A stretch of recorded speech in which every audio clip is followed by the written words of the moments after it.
Welcome back, everybody, to the Angry Fantasy Talk with Jen and John and me. And we're continuing our discussion of A Land Fit for Heroes by Richard K. Morgan, and we're talking about the cold commands today. So, John, Jen, when do I get a name with a J? And how are you? I can think of a couple, but they're not nice. Yeah, well, We're definitely gonna have to do something about that. You're the odd yeah. man out. Oh, we'll see. An issue that must be addressed. What? It's an issue that must be addressed. Yeah, I think so too. I think so too. So yeah, we're going to talk about the Cold Commands, which is the second book. And I think we got a lot of stuff to cover here tonight, and yeah, let's get started, I guess. Cheers. Cheers. Cheers. Well, I have the excuse that it's already like almost 9 p.m. for me to drink, but I'm drinking coffee, so that's you could put almost anything into coffee, so you're good.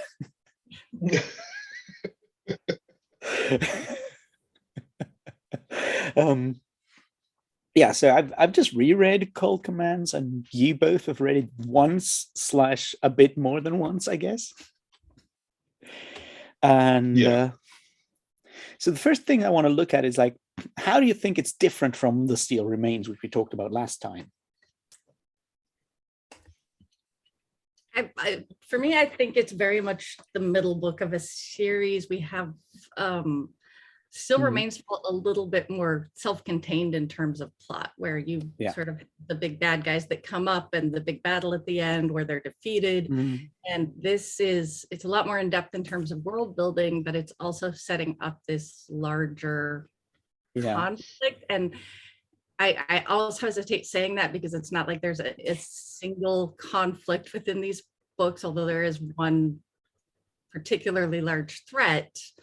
But it's really about fleshing out the world and all of the different players and factions and interests and how they bump up against each other.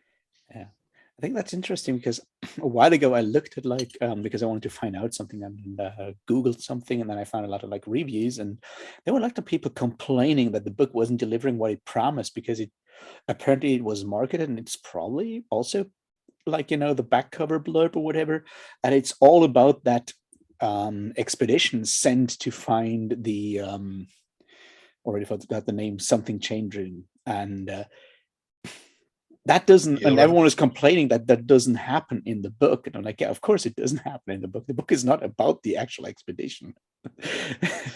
So I think that kind of even made it more difficult, because the back cover or the marketing campaign was promising something that only actually happens sort of in book 3 and not in book 2, because this is not about the expedition. It's about like how to set up the expedition, maybe, and other stuff. I could see how that would be extremely frustrating. Actually, if I'd read that first, I would have kept waiting. I would have kept waiting for the book to start to a certain extent, like for them to get to it. As it was, I didn't expect the expedition to happen in this book. Yeah. And I mean, I enjoyed the plot, so it wasn't that didn't occur to me. But if I'd read that first, yeah, absolutely. Yeah. When are we actually getting to the part? When does this book start? When do we get get to the part of what it's actually about? And then suddenly it's over, and never going. Yeah. So how did you like that, John, compared to book 1? Yeah, I think I mean, book 1 was obviously a lot more self-contained, right? So yeah, a lot of stuff gets introduced in this book that never gets finished in this book. So, I could see people having issues with that. I thought it was cool because we got more information, backstory about, a lot of characters, and then, a lot more of the world got fleshed out. Yeah. I don't want to use the term world building because I don't want to encourage the Brandon Sanderson people. Yes, the Achilles scar is a hard magic system. I thought it was interesting. It's that middle point of the campaign where, you got to do all the background work and get all that stuff out there to make your big finale, meaningful. Yeah, right? that's true. Yeah. And maybe not every book needs to end with a climactic battle of ever increasing numbers of Trollocs.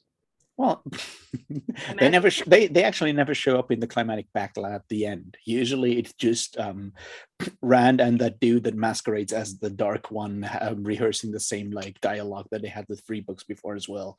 So you don't need Trollocs for the final battle, but Ringle does blow up a temple. So I think we're still pretty well when it comes to like actual final battles.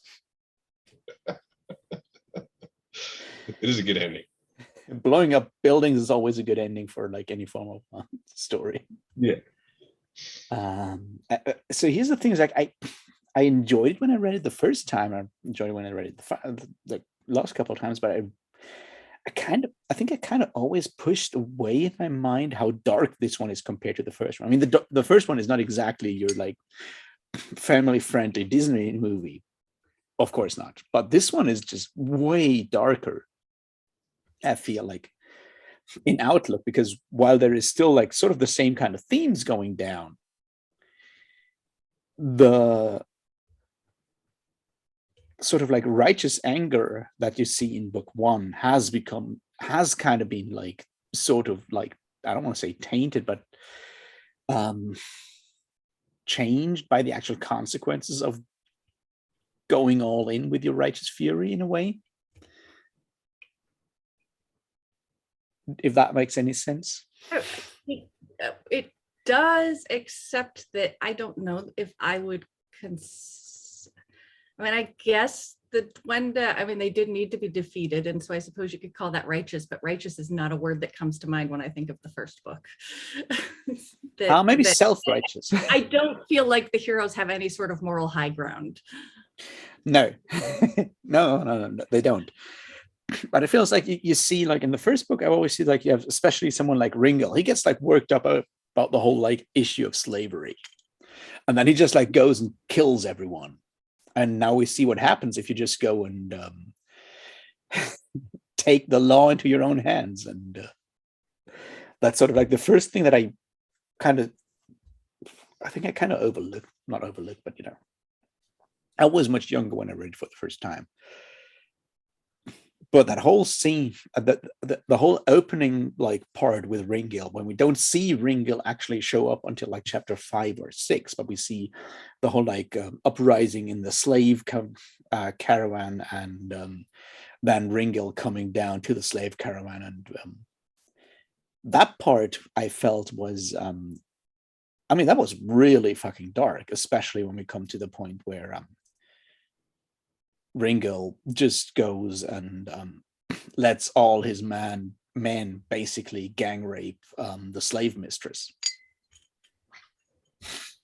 Not to put too fine a point on it. Yeah, you jumped right to the, because there's a whole lot to dig into with those scenes, and you jumped right to, without a doubt, the most disturbing scene probably in all 3 books, really. Yeah. And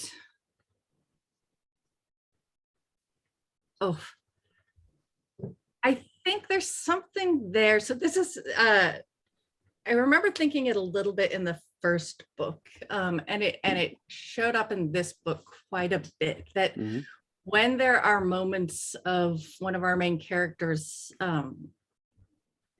having this moment of like recognizing the violence that they themselves have initiated,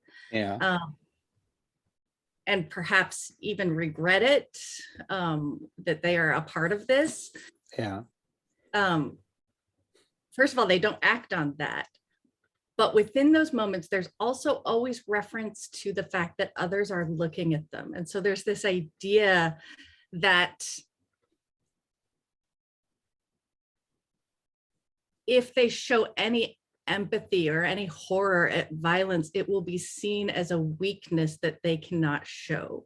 That empathy is a weakness. It's something to be exploited. It's not something to be valued. That the harder you are, the colder you are, the more violent you are, therefore the stronger you are. Yeah. And so it's not just, he doesn't dig into it deeply, but there's always this sense of like, you see Ringle, like he doesn't like what he's doing, he doesn't like what's happening, but he's also very aware of the fact that he has an audience, that he can't afford to show weakness. And Arkith, when she's watching the guy being tortured by the octopus thing, she makes herself watch it like she doesn't care, with this completely impassive face, because she knows the Emperor is watching her watch the torture. I think you're onto something there, that the fact that a lot of this is very much about like how much of our like daily behavior is actually performance. And he kind of goes into that a lot, which is interesting, because in other situations when there's no one watching, people like Ringle totally perform for the audience that is us, the readers, right? That situation when Jerem, or whatever his name is, the slave boy from the beginning, dies at Ringle's feet, and he's like, what can I do? And he's like, fuck him all. And Ringle just stands up, so like, yeah, I think I can do that. And I'm like, that is such a cinematic badass line. It feels like you're performing for the audience that is the reader in that situation. Yeah, well, because in those moments too, though, they're angry about something, and there is no compunction or hesitance with any of these characters to act on that anger through violence. Never. That's true. Yeah, but I mean, I think in this book, like, Morgan does a better job, or he spends more time outlining like consequences of violence. You know, like the probably the best example is the gang rape of Poppy Snarl, and like even Ringle's horrified by it, and then he has like, should I stop it? Do I show weakness? He has that. And I mean, another good example is like when Agar goes and beats the hell out of those Citadel guys who are watching Arketh's place. And then he has that, like, why did I even beat those guys up? Like, I beat him up, I threatened to kill him. And he's like, I don't even know why. And then he's like, oh, you're bored. Right. Well, because there is some regret, and there is like this removed sense of horror. Like there is some part of their mind that can watch what they're doing and realize that like this is really messed up. But at the end of the day, like this is what they've been trained to do. And they are lost without violence. Like they don't know who they are or what their place in society is when they don't have that. It was very much called out in the first book, and we continue to see that here, where Agar he's lost when he isn't fighting. I think I mean that's a large part of this book. I mean, it's part of like the whole setup, is right. We have like those war like veterans basically. This is, and violence is like their only way out. Do everything is like, you get violent. Because this is what they've been trained to do. And we continue. I think we talked a lot about the veterans and how they're treated in book one, and we still see it a little bit in here. There's talk about beggars, like having uniform part of your beggar outfit is highly prized. Because veterans get more charity, basically. What I didn't realize until I was looking something up for this collab is that "A Land Fit for Heroes" is actually a quote, and I hadn't heard it before. Are you guys familiar? All right, so it is "A Land Fit for Heroes" is actually a quote from the British Prime Minister, I believe, after World War I, and all of these soldiers are coming home, and he says, "We will make Britain a land fit for heroes." And the quote is typically used ironically because those soldiers came home to not being able to find work, debt, poverty, homelessness. And which makes it a very, very fitting title for the series, I think. See, when we're talking about those quotes, there's like an opening quote at the beginning of the book. And it's like, I tell you, it's no joke serving down in the city. And it says J.R. Tolkien, The Two Towers. And it took me a long moment to realize where in The Two Towers that quote is actually from. And I've read The Two Towers like at least 10 times by now. And it's actually a quote from right at the end of Two Towers, when Sam is walking behind those two groups of orcs, which is like Grishnak, not Grishnak, like Gorbag and whatever the other ones is, you know, those two orcs, and they are talking about the stuff, and the person saying it, it's no, I tell you, it's no fun or no joke serving down in the city is the orc that actually serves down in Minas Morgul under the ring wraith. That's the Lord of the Rings quote he chose for the opening of the book. I appreciate you finding that, because I was wondering about it. It certainly wasn't the line that I remembered. Yeah. It took me quite a while to realize where that's from. It's like literally from the end, when the one is like when they're talking about when they're walking back to the hole and whatnot. And I can tell you, it's no joke. We're serving down in the city. Well, that makes a lot of sense. It does, because it does make a lot of sense, but it took me a while to realize that. So yeah. Well, one of the themes in this book is like the consequence of war and violence, right? I mean, like even when, like, a little bit later on in the book, when Ringel's in that city and he's posing as an ex-military officer, as a bounty hunter, and then, you know, all the other bounty hunters are ex-soldiers and stuff, down on their luck, and, you know, and then they have that like moment of camaraderie, and then later on, of course, Ringel has to fight them. And there's that, you know, that, well, he's sort of hesitant to attack them, and then, you know, so like one of the recurring themes in this book is definitely like the consequences of violence, especially on a large scale, and the consequences of training people to engage in violence, and what do you do after that violence has ended, you know. I think that's a theme that you see in Malazan as well, right? The idea that if you're a soldier, that like separates you from the rest of society, and like at the end of the day, you're no longer a member of this country or this country, but being a soldier or a veteran is basically your own like nation, so to speak, in a way, in your own culture.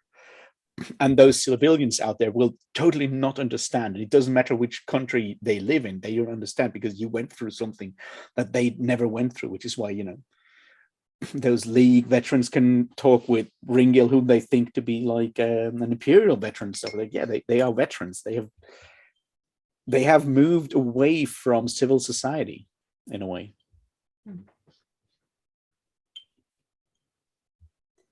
So one thing that I found interesting, I think is important to talk about, because when we spoke about the first book, I think especially Jen would say like that Arketh as a character doesn't get that much room in the book.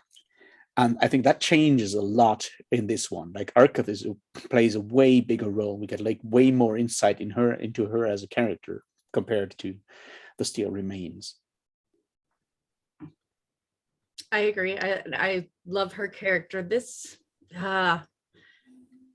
with her particular character, it's almost hard, because I want to come back to her when we talk about the third book, because I really feel like this is just setting up her arc, that we get a lot more of her backstory and some understanding of her motivation, but we don't really see it pay off yet in this. So we do get some more insight, but we don't actually get to see her fully become herself, because honestly, even though she's in withdrawal when they're on the expedition, she's still very much an addict in this book. She's still very much hooked on Crimsans, and I think that has a huge impact on her character and her behavior and her actions. Yeah, definitely. It comes up in like every scene she's in this book, right? You know. She's like, oh, is that just still like the edge from withdrawal, or like, you know, when she's you know, struggling to deal with stuff. You know, it's always there. It's always there, you know. It's interesting. But one of the things like I really liked about this is we get a lot more about Helmsman and the sort of background of the Kiriath, right? I really enjoy that stuff. Yeah. I mean, that's a part of the world building that we see this time around that was sort of hinted at in book one, is that this is basically a science fiction setting. It's an interesting mix, like almost that we have characters from a sci-fi novel in a fantasy novel is how it feels. Have you Jen, because I'm pretty sure I know that John hasn't, but have you read the Culture novels by Ian Banks? I haven't, no. Okay, because there's one, I think it's either inversions or accessions. I'm kind of confused because of the names. And there's one that is basically also told as a almost fantasy medieval story where you'd find out sort of at some point. I mean, it's a part of a culture series, so as a reader, you kind of know what you're getting into. But it's once again the thing like told by people that are on this sort of medieval world, trying to make sense of stuff that is clearly sci-fi, but they can't see that because their world doesn't have that form of technology. And they kind of reminded me of that in some regard, at least in some part. Yeah, well, and even Arketh, who I think very much feels the fact that she's mixed blood, and so she doesn't really belong in either world. And she knows enough to know that this is all science, that this is all engineered by her people, but deep down she still just thinks of it as magic because this is the world she was raised in. Yeah, she's half human, and she was never truly taught, so she doesn't have the knowledge base to like continue the work of her people. She doesn't understand it. There's two things, and I mean the one thing is like how much of like the Kiriath trying to nation build, I'm using that word because of reasons, with the Empire of Hielteth, how much of that is a commentary on say American or Western activities post 9/11, because it's that whole conversation about like how they're like bringing civilization, and that's why they have to deal with these like corrupt and fucked up people, but it's still better than the alternative. Yeah. So this is something I want to go into much deeper later on, I hope. But when we this piece about the stories we tell ourselves about who we are as people, especially and as cultures. We talked a little bit in the first book about the fact that I thought that despite the fact that the Kiriath claim to be a peaceful people, that what we see of them, what they've left behind, are these swords and this giant weapon out in the marshlands. And there's a point where she remembers, I can't remember his name, but the kind of her mentor telling her, we are what we build. And so they keep saying, we're a peaceful people and these humans are dragging us down. But then he says, essentially, like, we've been exiled and what we build is our legacy. And this is what makes exile meaningful. And what we built, for the most part, outside of, I think we see a bridge, is our weapons. And yet they don't see themselves as a violent people. They blame it all on the humans. Like, we would not be dragged to this level if it weren't for these like barbaric humans. And I don't buy that. I think it's their own myth about who they are.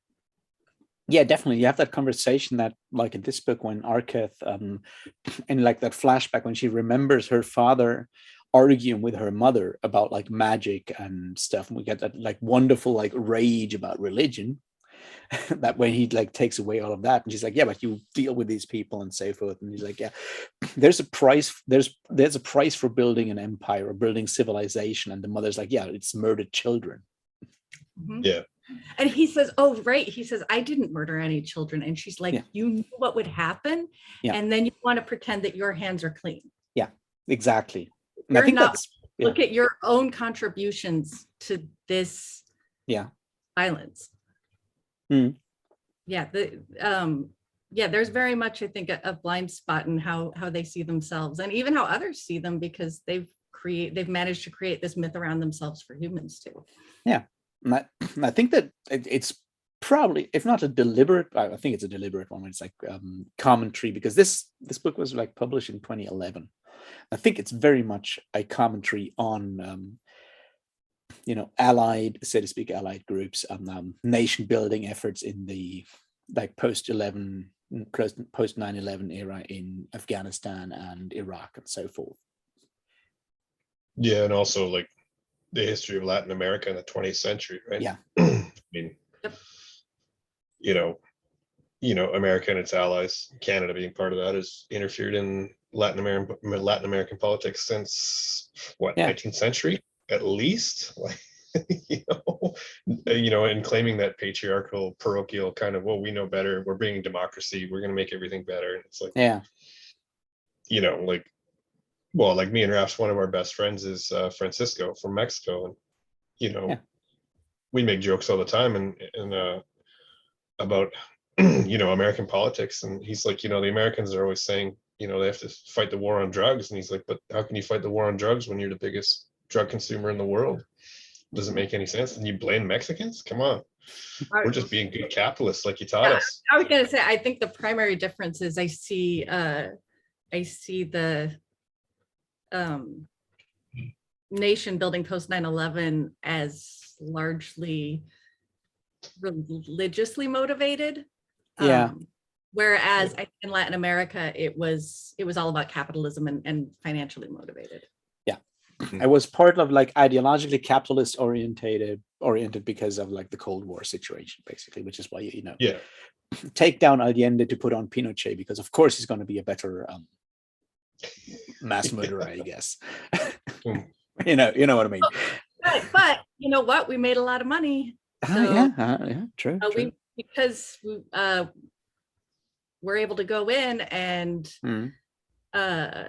privatize all of those things, like American businessmen. They were then able to go in and privatize a lot of things that had been nationalized under a communist government. And at the end of the day, that's what matters. That's what the goal is. But I mean, it's really stark when you see like the playbook of like Western capitalist democracy deployed in like a sci-fi fantasy setting, right? Without any real apologies for it. It's a pretty stark reminder of the world we live in, because like, I mean, the land fit for heroes is also like, it's our world, right? And it's not really a dark reflection of our world. It's just a stark reflection of our world. And that's something that I noticed this time around, and I don't think it was actually ever used that way in The Still Remains. When they talk about the world like drifting and being there in space and whatnot, they call it Earth. And I think that's deliberate. I just reread that part actually, and I just like, wait, do they mean Earth? Yes, no, it's Earth. And what's funny, I don't remember that from the first time, and I just picked up on it too this time when I was looking through it to get ready for this.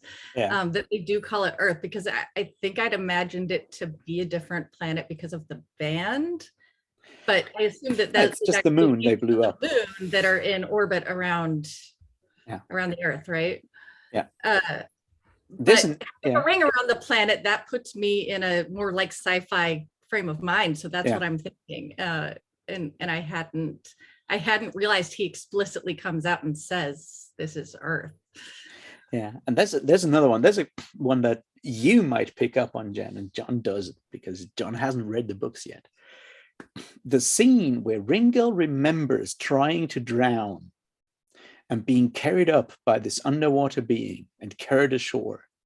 Does that remind you of something that you recently read? All right, now you're no, this is too much pressure. Just tell me. The first scene in Book of the New Sun. Oh, yes. Actually, yes, the Marrier guy very much remind me of whatever those things were called in Book of the New Sun. The like kind of monster women that live under the sea. I think he uses some alternative or some version of odalisque for them. He calls them the odalisques of Abaya, but one of them, yes. And it's exactly the same thing of like the person being brought up back to life because they have a destiny to fulfill, and not being sure if they imagine that that those female hands bring them ashore or not. There's a lot in there actually, because first of all, I don't remember this from the first book, although it may have been there, but I felt like there were a lot more references to cultural touchstones from our world in this book than I remember from the first one. The Schrodinger reference. Yes, there's the Schrodinger reference of the shaman butterfly up north flapping his wings and starting a storm. There is when he talks about them being that knowledge was forced upon us and we were exiled from paradise, basically. Like it's kind of the Kiryat Adam and Eve story right there. It is. It is And that. then we got Dakovesh talking about fighting the gods in the old order to steal fire for humans and bring that to Earth. Yes, and then obviously at the end, when Ringil is on his way back and he calls the Raven's friend and he gets that handed out of a lake. Yeah. Oh yes. Yep. Oh, so a lot more kind of references to things from our world in this one. Yeah. And then he plays way more deliberately with the idea of the story of the hero's journey of what a hero has to do and stuff. When he meets the creature at the crossroads, right? He's like, I'm not a hero. Let me look. Scarred by the past, the sword. Who are you? Who you think you're kidding, sunshine? That's a brilliant part. And then he even scrolls.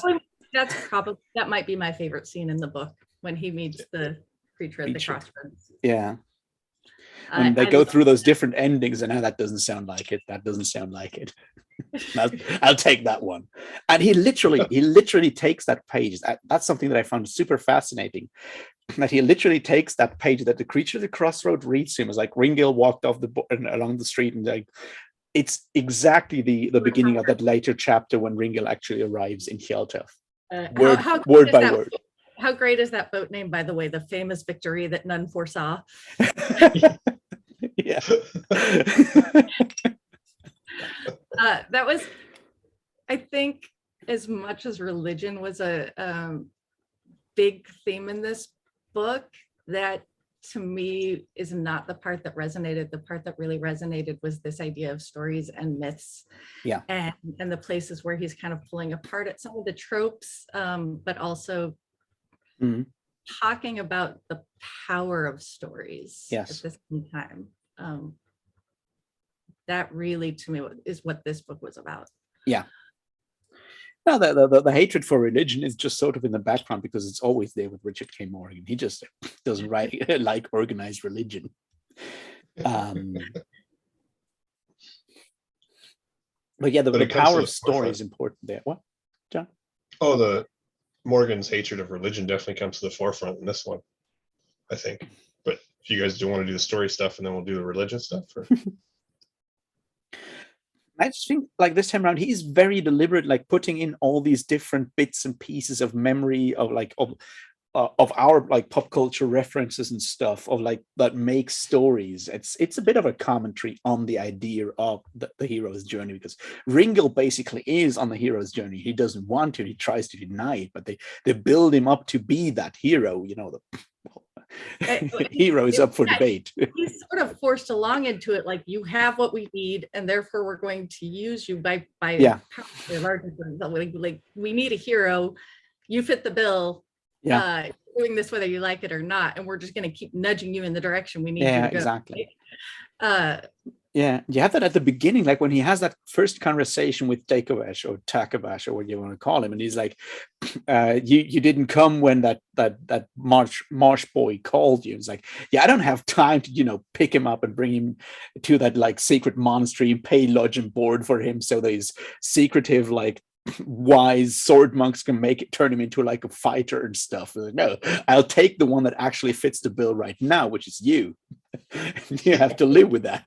And then later the creature at the crossroad talks about the farm boy Ringil Eskia, and there's like fucking farm boy. When it gets to that one, farm boy, fucking farm boy. Like, yeah, so insulted. Yeah.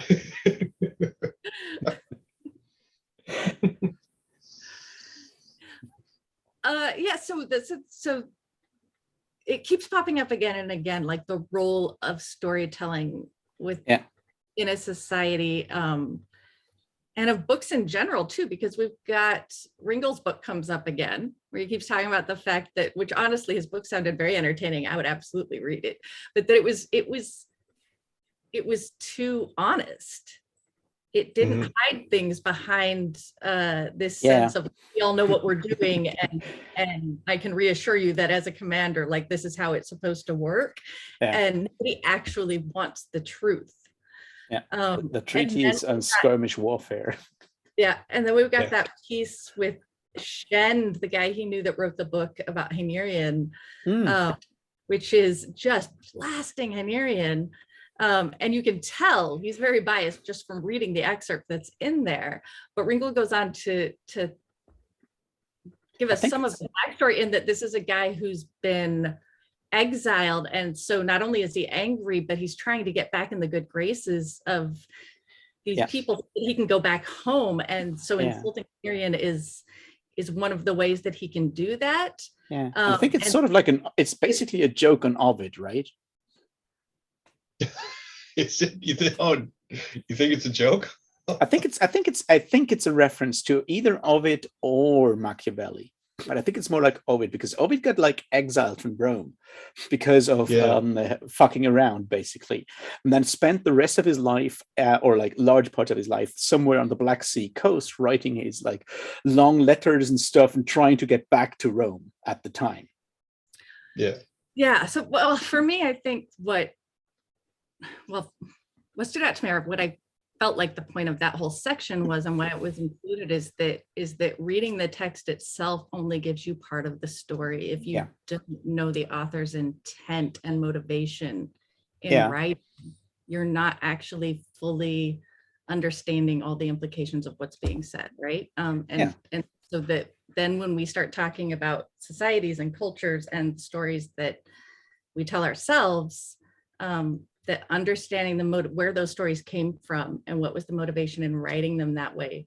So we have the bit at the crossroads, and then we have Gel talking about the story of his people as exiles, but rightful kings who will someday come back to the land and rise it up from the swamp, and that essentially, like, he's like, it's a trope, like, it's hackneyed and everybody knows this story, but it gives us a purpose. It gives us a shared identity. And what does it matter if it's a lie, as long as it's a shared lie that gives us some direction? And can I just like say that the whole like the Marsh group that would yell the Ragged Prince is one of the few times that I've seen like the traveling people, not to say gypsy kind of people, done not all horrible. And he even plays guitar, but it still doesn't feel that shitty. Well, but playing the guitar was just a joke played on him by the Crossroads guy, because it was a trope, right? Like, you're one of the wandering folk here, you get to play guitar, play a mandolin. But I think there's an important thing there, especially with like Chen and Hynerian, which is very much an argument about the whole like death of the author argument that is going in the background. Like something like Land Fit for a Hero, whatever Richard K. Morgan has been writing so far, is always fairly political, and he's never made any secret out of that. It's like, you need to know that stuff. You can't just read it without any context. It is important to have that context. I want you to take that context, because it lends what I'm writing as a writer, it lends that more impact, because yes, I mean what I'm saying there. It's like, when I'm against slavery, I do mean that. When I castigate religion or anyone being homophobic, I do mean that. It's not just me writing about a fantasy world. There's like more punch behind it, basically. Which, I mean, we know that's often the case and you're reading Wheel of Time, which is a perfect example of that, where in theory, the idea is, well, this is just fantasy and it doesn't mean anything. And yet it is so reinforcing a belief system. Absolutely. Yes. And I appreciate that Morgan doesn't hide that, like, I absolutely am coming into this with my own belief system, and I am writing about those beliefs and using this world to be a mirror to our own, to talk about the things that are important to me. True. That's where I think the whole religious arc in this book is really important, because I mean, the Citadel in this book are they're deceived by the Duenda. The Duenda poses as angels, and then try to get the Citadel to do their bidding. And it's definitely a commentary on like how easily, especially the Christian right in North America can just get manipulated. Yeah. But then there's also the whole, like the leadership of the Citadel, Pasha, what's his last name? I can't remember. Mankarak. Yeah, he knows what's going on, but he's benefiting from it. So he has this like callous like consideration for his fellow Citadel members, the fellow members of the Revelation, where he's like, yeah, I mean, like, yeah, he can fool them, but I'm still benefiting and I know what's up, and like I'll end up in power anyway. I didn't it's read like, it that whoa. way. I think he doesn't fully understand it. Really? I thought, okay, like that maybe scene that scene when Ringel gets captured, and the other, like when they're in the room, is talking to Mankarek. They still use the like we're angels kind of discussion with him. He doesn't know what's up. He's just like a cynical bastard within the organization, but he's just as fooled as everyone else. No, but I think yes. I don't think they brought him in as a confidant, that they are very much playing up this whole we're angels and we know better than you. But I also think that he is being willfully blind because it is beneficial to himself to do so. Yeah, definitely that as well. But what I found interesting is, especially with that setup, and I felt that was like really well done, is at the beginning when we have that long conversation between the other invigilator and the helmsman on the ship, which is incidentally that poor fucker is the one that gets killed by Ringel, because he's masquerading, but he's made to look like Mankarek.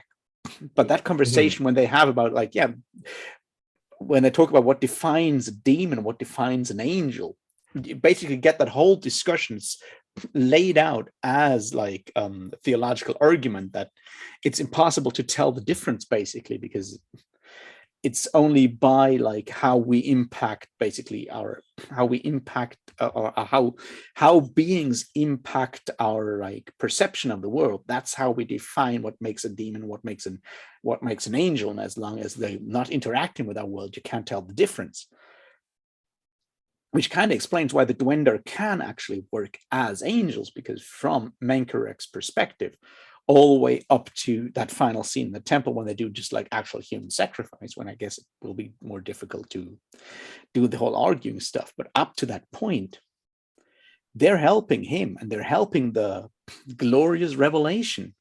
So they're working for good, and they're using, capabilities that are beyond human. So under that definition, they are angels for him. And that's sort of set up in that conversation that the other invigilator has with the helmsman on the ship, I think. And also it's interesting when Ringel talks to Takabash or the Salt Lord, he calls him a demon god. And I think in that conversation, Takabash refers to himself as a demon lord. So it's like the role of angel and demon in this is very interchangeable. It's not fixed. Hijel calls the creature at a crossroads a demon at some point too. Yeah. Yeah. The creature at the crossroads is awesome.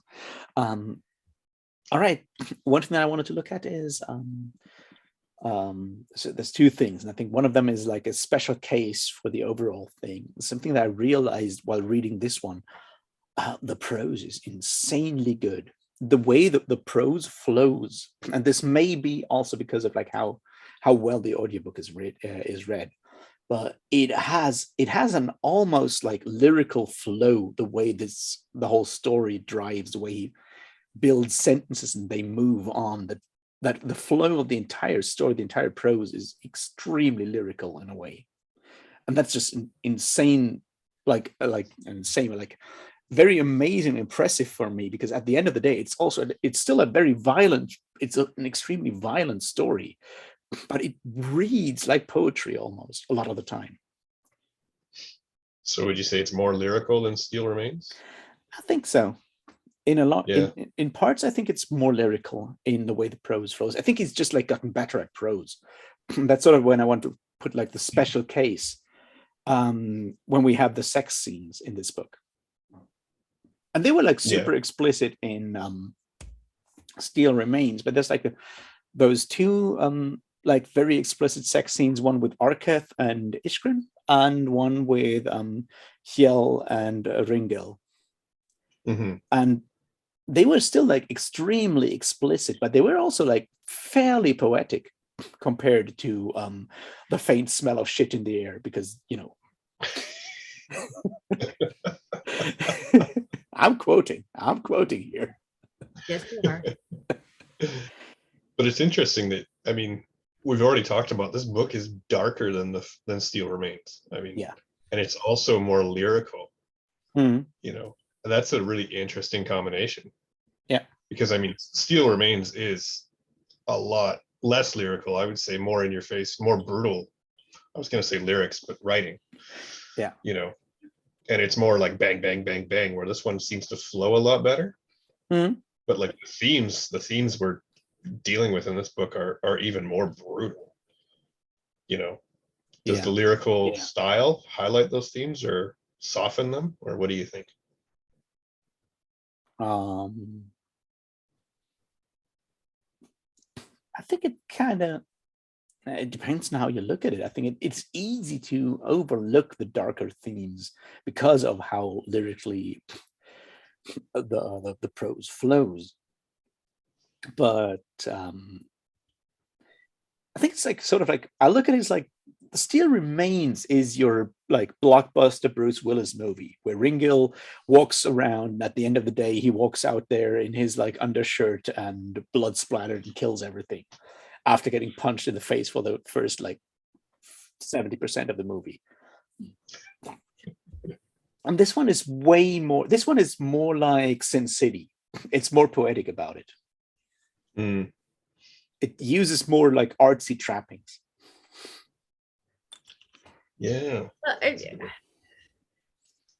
And it still has Bruce Willis in it. The story itself is less about those moments. We have those. We have the action. We got him breaking into the Citadel, and we've got Egar fighting all over the place. But but really, those aren't the moments that stood out for me at the end of the book. The moments that stood out for me are much more of the conversations and the relations, the interactions, and beginning to understand the motivations of some of the different characters, or at least understanding that we really don't know the motivations of some, and especially with like the helmsman. One of the other things I noticed, and I'm curious about, because you were talking about it being lyrical, and I feel like that's something that I miss out on because I don't do audiobooks. It's the actual sound of words, because I don't hear that in my head when I'm reading to myself. But there was a piece I was curious about in terms of the audiobooks, because so whenever there is dialogue in thought or memory, that dialogue is in italics instead of quotation marks, which is fairly typical. But that when he's in the margins, which moves in and out of time, whether or not the conversations they're having are in italics or quotation marks depends on whether or not they're in time. Ooh, that's interesting. So if they're out of time, like all of the conversations he has with Yell are in italics, and then there's a point where suddenly it switches over to quotation marks, and Hill goes, "Oh, well, no, we're back in the world. Couldn't you feel that shift?" That's clever. But I don't know how you could ever like convey that in an audiobook. It's a bit, like, it's fairly difficult. I would say that the person reading, and I think it's Simon Vance, and I might be wrong, he does try to shift his voice depending on whether it's like internal dialogue or external dialogue. But I guess I would need to actually look at the text at the same time to make sure that that is the case. So it was something I appreciated because it did throw me off, especially when they're in the italics, because there was this sense of, is this really happening? Is this a memory? It adds to this sense of unreality, because we've been in the great places before, and we know that not everything there that happens there is real. And he kind of plays around with that a lot more in this book too, where I feel like there's less clarity than there was in the first book. And I mentioned that he writes with extreme clarity, like it's always very clear to the reader what's happening. And so that lack of clarity is very much intentional, because we know it's not about skill, that he can convey things clearly, and he's choosing when and where to sort of muddy the waters a bit. And that's something that I found super fascinating, both about Steel Remains and about this one, and I would say about the third one as well. It's like the gray places, the gray margins, whatever you want to call it,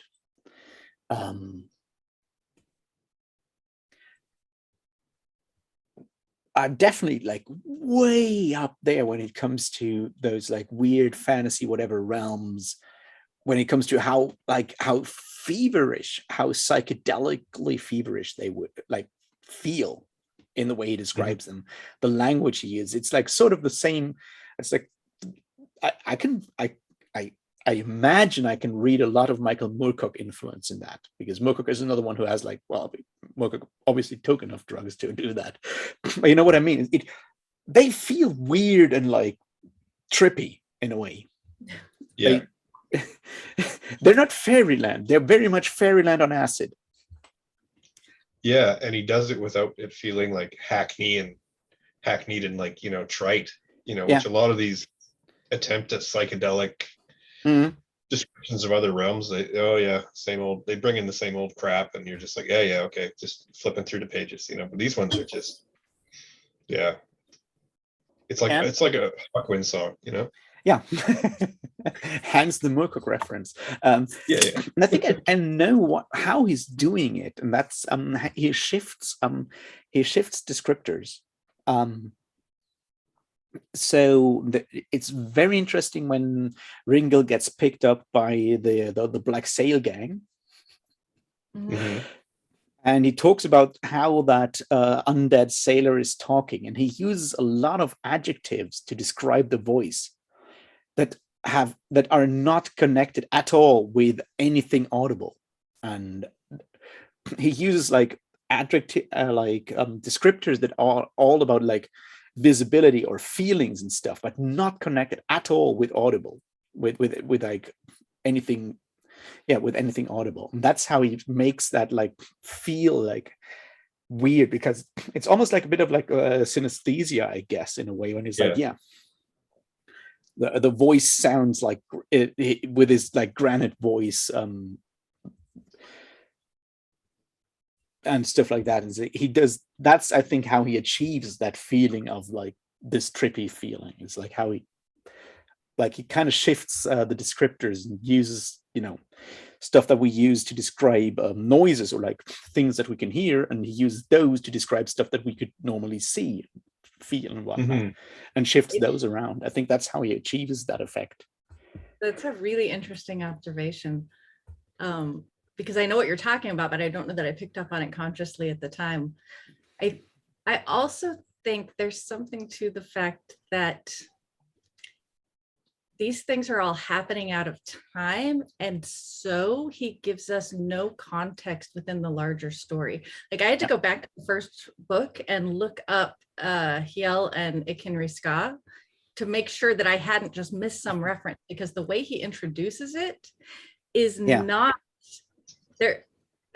It doesn't fit in with the rest of the story. You don't know when or where this happened. If it was years ago, if it was last month, like the first time he meets him, he already knows him, but we don't. And that's the next Book of the New Sun like parallel, right? Because we have those people in Book of the New Sun that Severian meets, the aliens, that he meets with Dr. Talos, and once before and once after, that also move back in time, like on like the opposite time stream. And like Hiel and Ringel are on different time streams, and first meeting for Ringel is like the last meeting for Hiel, and the other way around, which is like when Ringel walks in, is like, oh, it's Yell again. Yell's like, I've never met you before. Whereas the other time round, when Ringil met Yell for the first time, was sort of the last time for Yell to meet Ringil, because they are moving on opposite time streams. And you have the same thing in Book of the New Sun with that one group of aliens that Severian meets in the tower of Dr. Talos. I will say, this is kind of an aside because it's not related to anything else, but we keep relating it to other books. And I have to say, this is the first fantasy novel I've read that felt like, when I read Malazan, I could see the influences, or where he's pulling on other things from other fantasy books, primarily to tear it apart and pick at it and make us look at it a different way. But this was the first book that felt like it was Malazan influenced. Yeah. Like, it felt like a post-Malazan fantasy book. And I don't know, there were a lot of little things. I don't know, I want to go into it because we're not talking about that book, but a lot of things in this book that reminded me of that series. What's important to understand, or like what you can feel with someone like Richard K. Morgan, is that he's very much aware of the greater landscape of fantasy and science fiction literature.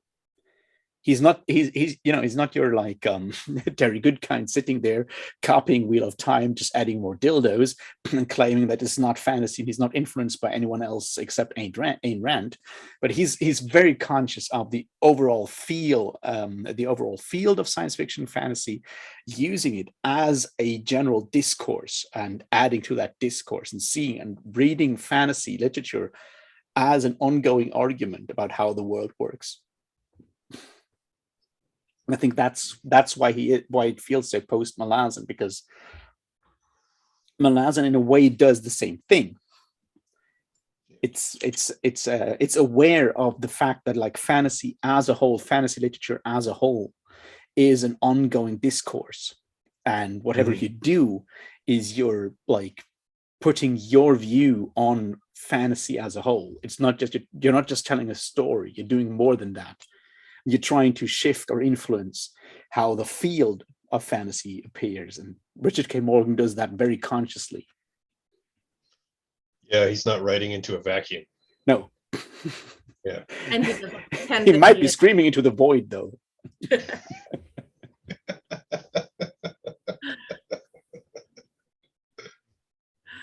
Oh. So the other big piece is towards the end, when he's told like, oh, you've been through the Dark Gate. Yeah. Like, he made that happen. I have no idea what the Dark Gate is or when he went through it. Like, do we know? I don't. Okay. Yeah. All right. I was wondering the same thing, and I'm pretty sure I missed it. No, I don't think we did. I think that, or rather, if it happened in the book, it was not made clear to the reader that is what happened. I genuinely, there was a point where I wondered if maybe he'd actually died when he had the plague, and that's what it was. And but I don't know. Yeah. He actually thought he died too when he had the plague. So. I'm pretty sure he actually died. Okay, all right. So if that's the case, then maybe that's what was meant by going through the Dark Gate. Maybe. But I think that, like, him being like brought back, like meeting the creature at the crossroads and being brought back by the Black Sail gang, that's sort of what I think is going through the Dark Gate could be. Okay. All right. That's how I sort of took it. But he's, like I said, there's a lack of clarity with a lot of this. And I don't think that's just to mess with the readers, or because we certainly know he can convey things well and make it very clear. And so when there isn't clarity, I think it's important that, like, I mean, Ringil also doesn't understand it, right? Ringil doesn't know what is meant. Yeah. There's a like weird bit when he's in the gray margins, right? When he's back with Hiel and stuff. And it's emphasized several times that Ringil doesn't know the meaning of the word tide. Yeah, because there's no moon, so there is no tide. Right?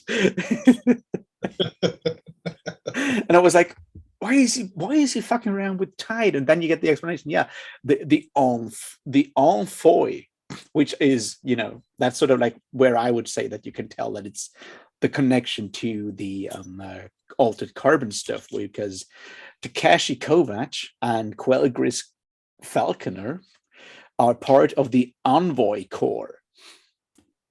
Oh, is that how you did that connection? Right. Oh, Those names alone are enough so they're the dark. Those names alone are enough, but with the Envoy kind of thing, it is like, yeah. They're the Envoy. Oh, that's great. Okay, I have the to read Envoy Corps, yeah. The Immortal Watch. well, also too, I think it's right at the start of chapter 20 when they start talking to the helmsman. And what's the helmsman name? Is it anJen that came down? Oh God. Angfal is the one in Arkev's home, and there's I don't know. I can't actually names. Okay. Yeah, I'm bad with names. So anyway, the helmsman that fell down and that they go on the expedition to find, right? Mm-hmm. When that helmsman starts talking to the emperor and Arketh about like the history of the world. Yeah. Because that helmsman was a satellite above the earth, explicitly called the earth, for thousands and thousands of years. Yeah. It's like, all right, you knuckle draggers, this is how it went down. Yeah. Talks about the ancient wars and humanity breaking into separate races in order to survive and all this stuff. And then there's a line in there, Raph, which I just made me think of Altered Carbon. And they cross the void on a song. And I'm like, oh yes. Man, that's gotta exactly. Be Altered Carbon. It has to be like an explicit reference to Altered Carbon. So yeah. I don't know. Here's another thing that I found super fascinating. Made me think of mostly American gods, but and that is the actual appearance of the Dark Court, which are sort of the Envoy Corps and whatnot. We have obviously the scene when he walks past the temple in Hynerian, and Kelgris is not on the temple frieze because she's in the room upstairs. Yeah. And then later on, when he's at the temple of Red Joy or whatever. And the interesting thing is when he walks to the Pony Stringers Luck, that gets a different name every single time they walk past the bar, which is super funny. And you have the old dude sitting outside with the horse tackle. And he talks about being a barber. And he says, my name is Ram. Go to my barbershop, Ram. And that might be the barber in the first chapter when Edgar gets his beard shave, which is a really great opening when it starts like a fight scene, and it's just about him getting shaved. I wanted to talk about that because it's such a great chapter. But so the point is, he says like, my name is Ran, and then he goes into the temple, and Uran, who is in that area depicted with the horse tackle over his arm, is missing from the temple there. So the barber that he meets outside the Pony Stringers, that Ringil meets outside the Pony Stringers when he's on his way to find Egar, is actually Uran, the god. Because it's mentioned that it's the old guy sitting out there. He calls himself Ran, and he has this pile of horse tackle lying next to him. And he's like, why does a barber need to have horse tackle lying next to him? It doesn't make any sense unless you realize that, yes, he's the god, which has that American gods kind of like walking around kind of feel to it. Yeah. I didn't pick up on that one at all. Totally missed that. Yeah, I missed it too. Don't feel bad. I only picked up on it today. I missed it the first 3 times as well. Oh, because I do remember him specifically talking about, this god is missing from this one. Like it was significant, but like did not connect the significance. It was pretty obvious with Kelgris, yeah. That when he met her, who that was. I mean, the fact that he sees the dog first in the hallway, and then yeah. woman speaks out. That was pretty clear. And there are other places where, like, that's a it's like when he meets the girl when he first gets off the boat. Egar making the guy ride in the wagon across the bridge. Yeah. There are a few moments like that, but I didn't make the connection between the statues or the barber and the gods. Yeah, I figured the barber out today, and I'm like, oh shit, that's the one. All right, yes, but how great is that scene? This first chapter opening with Egar, and it's this guy holding a blade to his throat, and Egar's like just using all his will not to move, and then the next line is as he looks at the barbershop ceiling. And Egar's like, I've done this before. Well, that makes two of us, sir. It was such a fraught moment, and you're so ready to come into the middle of this battle scene, and then yes, it's him getting a. That was just so much fun. It was. Mhm. Man, like, and this is like the other thing is like when I said like about poetry, right? The way he once again writes these like action scenes when you have and he does it like on this double like these two levels, right? Because the language he uses is so like well choreographed and the action scenes are well choreographed, and he also when he kind of switches from like describing what happens into the mind or the stream of consciousness of either Ringil or Egar or even Arkath, but mostly Egar or Ringil, and they even think of it like poetry basically when they start when you have that moment. And I think that's important, right? That moment when they're like waiting for the violence to finally take them over and basically make them what they're actually at this point meant to be, which is like just like incarnations of mayhem basically. But the way he just switches the tempo and the language from like describing something into the way he describes like fight scenes, which is more like actual like ballet or like dance scenes at some point, really, especially with Ringil. Yeah, I mean, a lot of the language he uses to describe Ringil's fighting style, for lack of a better term, is very almost operatic. Like it's it feels more like I could be watching a sword fight or figure skating, and it's like I think it's cool, it's great, and it also after you read so much fantasy, so much of these fight scene choreography moments come across as really hackneyed and boring, and it's been done before, and you never get that in these books. All right, I'm gonna make a confession. I love big battle scenes and I love like battle tactics and strategy, but when it comes to like one-on-one combat and those scenes where the guys are fighting with swords or whatever in the books, I'm totally skimming that stuff. Like it's not something I'm interested in. And I say that because I was not skimming any of the fight scenes in here. Because they don't read like fight scenes. They read like choreography. Yeah, they're cool. Another thing that I found really important about this one, it wasn't in the first one, it's like much more pronounced, so to speak, in this one, is the small details that he used to flesh out stuff, right? That situation when Egar gets betrayed by his old like mentor and stuff. And that whole stuff in the background that does never come into play with like the Demla Ration campaign, where you have this like these religious fanatics and stuff, and you have this old mentors like everyone would like betray you. Even I would if I would get drafted to go back on the front again. Yeah. And then he knocks out Egar and is like, guess what? I got drafted today. And it's important to put that like those like small aspects that there is like this larger world and those larger like racial and economic concerns kind of come up on those like odd bits and pieces on the side when you're like not expecting it. It's nice to have a bit of motivation for like someone who's not really even he's you can barely even call him a side character in here. He's just in that one scene with Egar. To have that context, that so it's not just, well, people are shitty and everyone's going to betray you. It's no, he is doing this because of his own situation and because he sees it as his only way out, and maybe probably not something he would have done otherwise. And I mean, it's nice just like on a consistency level to have like, oh, there's larger events in the world and they influence people's actions, like instead of like, oh, this guy's evil and he does nasty things. Maybe I'm old and I just like that stuff.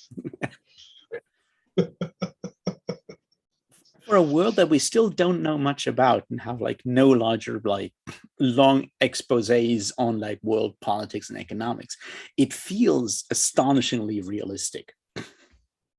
Mhm. And it's funny, like going back to the scene where the helmsman is telling the history of how this happened to the emperor and Arketh, and then the emperor's constantly interrupting the helmsman, like, oh yeah, likely story, you know, just like, oh okay, yeah, we've heard this one before. I mean, it's funny because there's your opportunity for your info dump in your world building, and there's one of your characters just being a dickhead and constantly interrupting. I thought it was just hilarious. But you know what? Characters being dickheads is is something he does well, and I appreciate it. Yeah.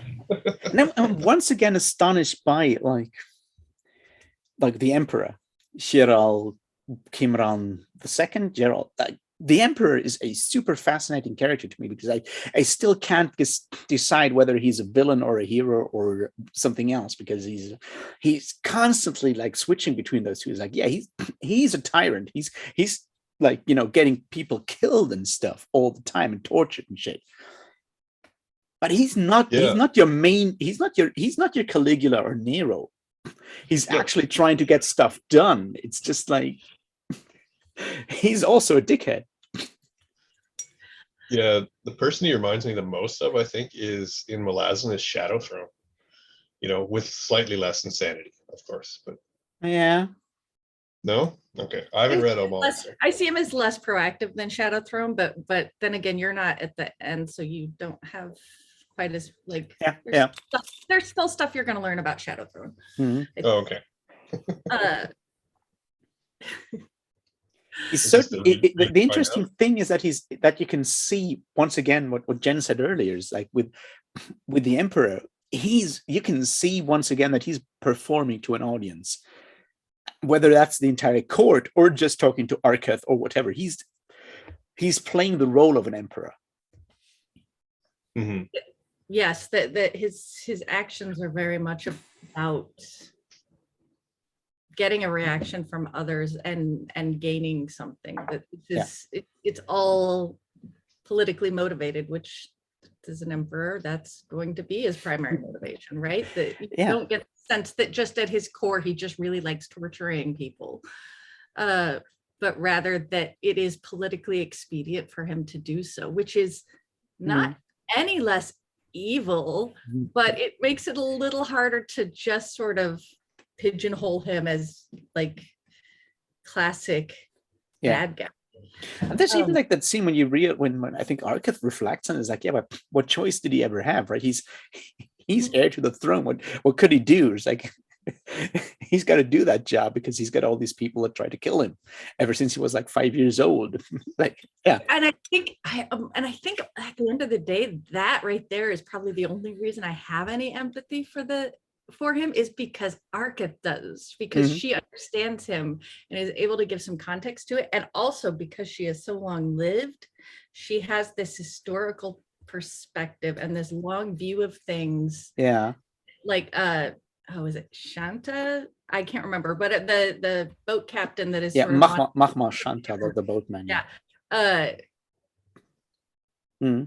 Whereas he's got this like, no, he's evil. His dad was so much better, and this guy's corrupt, and we need to get him out of there. And she's like showing him like, but there's more to it than just over like kicking out the guy on the throne.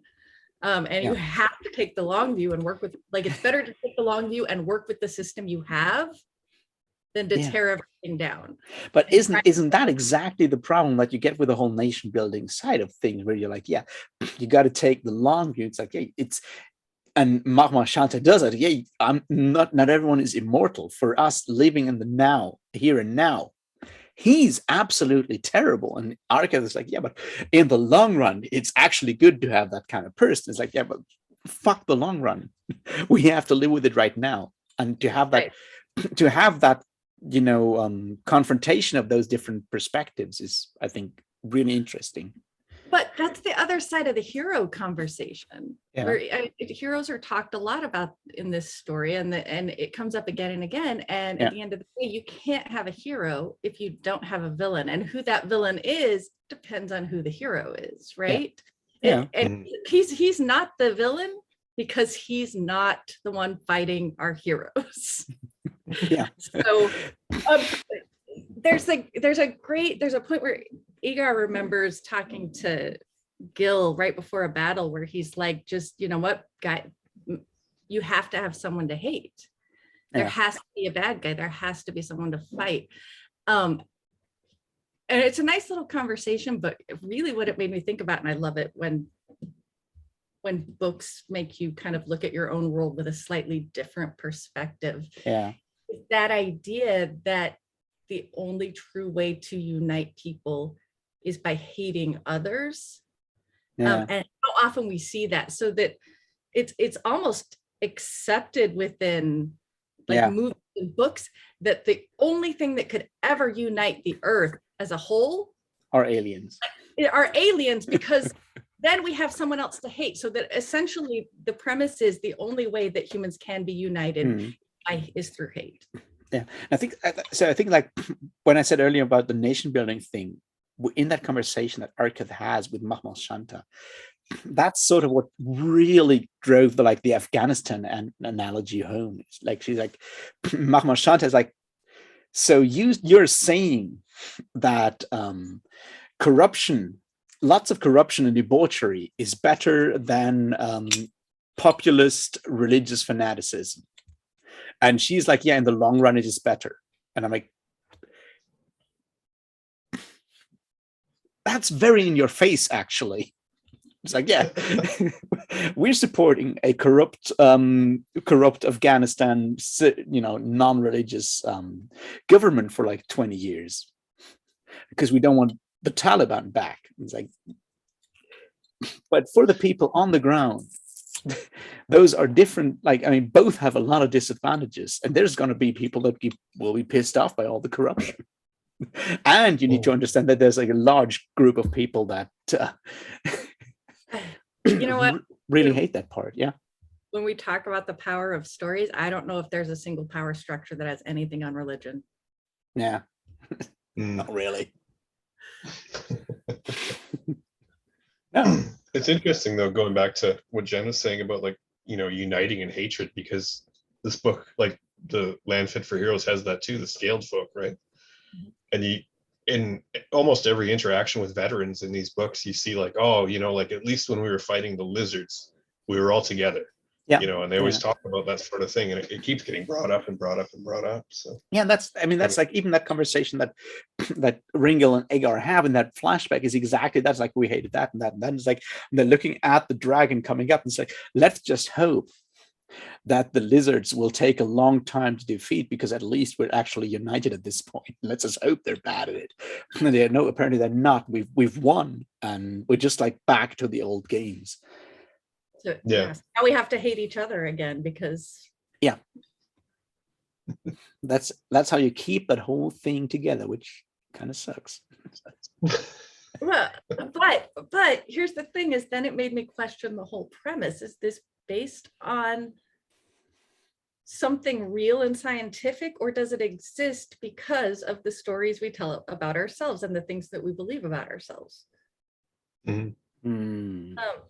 Because so many of our stories are about setting up us as the heroes and them as the villains. Whoever the us and them are, that is at the heart of, the vast majority of our myths and legends and yeah, definitely movies in the theater today, right?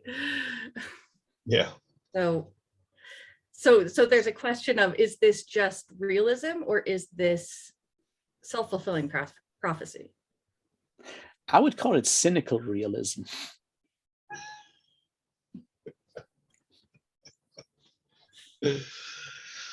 I would call it cynical, self-aware realism that hopes for a change. Does that make any sense? I think there's definitely a self-fulfilling part in there. The idea of like, we're telling each other those stories. That's Jen has like the right of it there. Mm-hmm. And that those stories get told because someone stands to benefit from it, right? Yeah. Yeah. Someone is gaining. There is a group that has either power and money to gain or to hold on to, that is reinforced by that story, by that narrative, this us and them. I don't know. It's an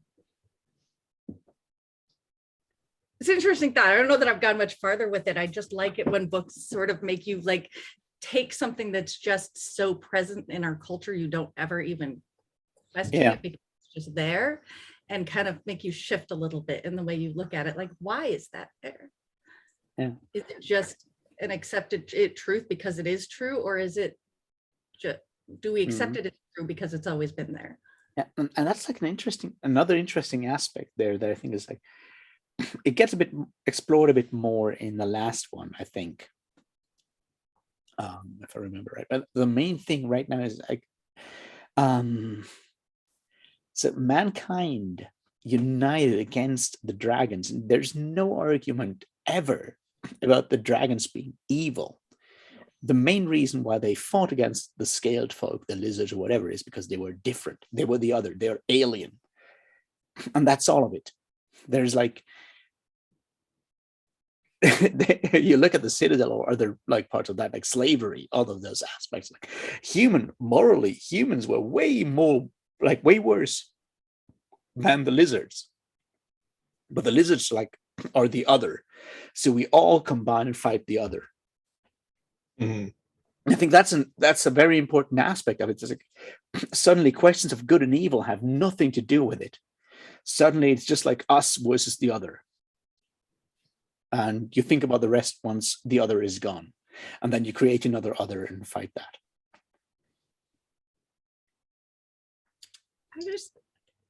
I don't know. When we talk about that realism and that cynicism, especially with grimdark fantasy, which is not a term I like, but I know that this would fall under that category. I would say it doesn't fall under grimdark. No, right. Well, I don't know. It's category dumb, and I don't even want to go into that. But that there's this cynical view that is therefore somehow more realistic because people are violent and people are bad and people are filled with hate. And I dislike that solely because it's not that it isn't true, but it's completely ignoring the fact that compassion is also a human trait.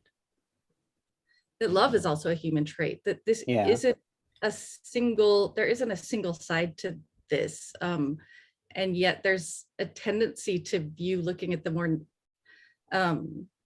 negative parts as realism and to look at the more compassionate things as idealism.